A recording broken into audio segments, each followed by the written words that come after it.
Students, हम क्षारीय मृदा धातु के कार्बोनेट, सल्फेट के बारे में पढ़ चुके थे। आज हम पढ़ने वाले हैं क्षारीय मृदा धातु के नाइट्रेट के बारे में।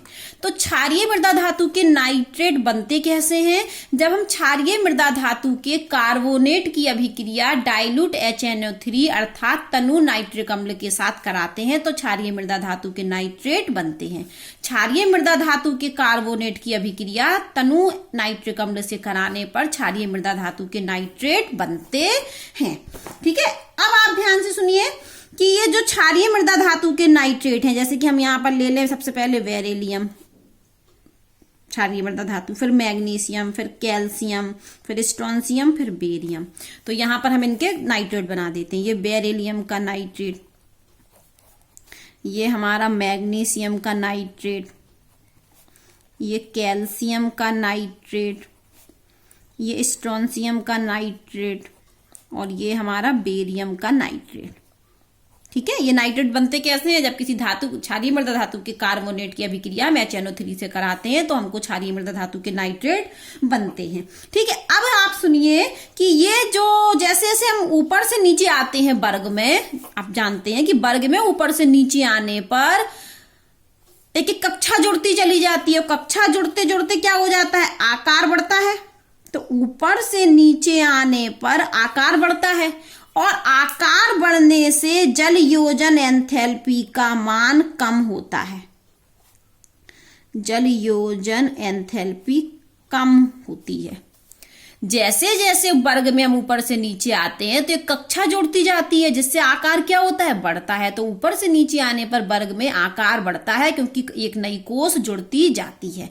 और आप जानते हो कि आकार बढ़ने से जल योजन एंथैल्पी का मान कम होता है। जल योजन एंथैल्पी का मान कम होता है। यदि हम बात करें कि मैग्नीशियम की जल योजन एंथैल्पी ज्यादा होगी या बेरियम की जल योजन एंथैल्पी ज्यादा होगी, तो आप कहोगे कि मैडम मैग्नीशियम की जल योजन एंथैल्पी ज्यादा होगी और बेरियम की जल योजन एंथैल्पी कम होगी। क्यों? क्योंकि बेरियम कहाँ है? नीचे। और वर्ग में जैसे जैसे हम ऊपर से नीचे आते हैं तो जल योजन एंथैल्पी का मान कम होता है। तो बेरियम की जल योजन एंथैल्पी क्या है? कम। और मैग्नीशियम की क्या है? ज्यादा। और बेरिलियम की तो सबसे ज्यादा है।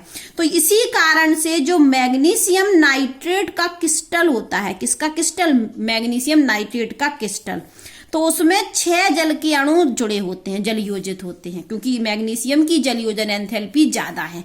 जबकि जो बेरिलियम का नाइट्रेट होता है वो निर्जल होता है क्रिस्टल। बेरियम नाइट्रेट का जो क्रिस्टल होता है वो निर्जल होता है, उसमें जल के अणु जुड़े नहीं होते हैं। जबकि मैग्नीशियम नाइट्रेट के क्रिस्टल में 6 जल के अणु जुड़े होते हैं क्योंकि मैग्नीशियम नाइट्रेट की जल योजन एंथैल्पी ज्यादा है बेरियम से। ठीक है, अब आप एक और बात सुनिए। जब हम इन नाइट्रेट को गर्म करते हैं, क्या करते हैं? गर्म करते हैं, तो ये अपघटित होकर ऑक्साइड देते हैं। जब हम इन नाइट्रेट को गर्म करें, कोई भी नाइट्रेट को यदि हम गर्म कर दें, क्या कर दें? गर्म करने पर तो ये हमें क्या देते हैं? ऑक्साइड देते हैं। क्या देते हैं? ऑक्साइड। जैसे हम मान के चल रहे हैं, यहां पर हमारा तत्व ई मान लिया हमने, ई क्षारीय कोई मृदा धातु है। ई का मतलब क्या है? कोई भी क्षारीय मृदा धातु। और हम इसको क्या कर रहे हैं? ई मान लें या एम मान लें? एम मान लिए। ठीक है, किताब में एम माना गया। तो एम क्या है हमारा? क्षारीय मृदा धातु। ठीक है, एम क्या है? क्षारीय मृदा धातु। तो कोई भी क्षारीय मृदा धातु का नाइट्रेट होगा यदि हम उसको गर्म करेंगे। ये डेल का मतलब क्या होता है? गर्म करना।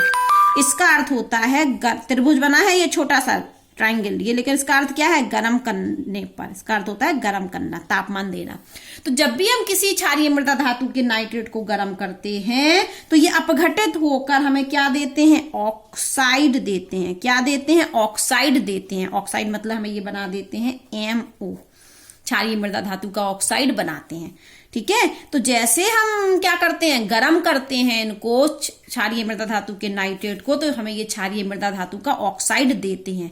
लेकिन यदि हमें उसको अभिक्रिया को बैलेंस करना है, ये ऑक्साइड तो देते हैं, तो हम एक इसको अभिक्रिया को बैलेंस करके लिखने वाले हैं, तो हम इसको जब गर्म करते हैं तो ये हमें MO2 ये क्षारीय मृदा धातु का ऑक्साइड मिलता है और NO2 गैस निकलती है और ऑक्सीजन गैस निकलती है।